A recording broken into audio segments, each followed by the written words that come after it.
this is Chaitali Prabhudesai, and they are my twins Priya and Kyra. They both were suffering from cold, cough, and they had this hernia problem. So from last 5 years, I was taking allopathy, and it was like the result was just 50% maybe.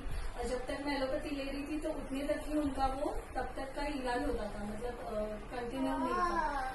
From then afterwards, I heard from Facebook, I got Dr. Sapna's number, and I just consulted her for homeopathy medicine. और literally 2 months में मुझे बहुत फर्क मतलब दिखाई दिया. उन दोनों में इम्प्रूवमेंट हुआ.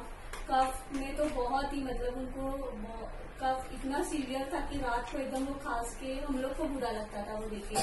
लेकिन मेडिसिन से अभी काफी बहुत मुझे अच्छा 100% रिजल्ट तो मैं बोल ही सकती हूँ 2 months में. उनका इम्यूनिटी भी थोड़ा बिल्ड हो गया है. अभी आइसक्रीम खाते हैं तो भी इतना पहले जैसा कफ नहीं होता. वो सब अभी जो छोटे बच्चे जो भी खाते हैं, जो भी पीते हैं, वो सब वो लोग मैं उनको दे सकती हूँ. I am very happy with her medicine, and I am continuing with her.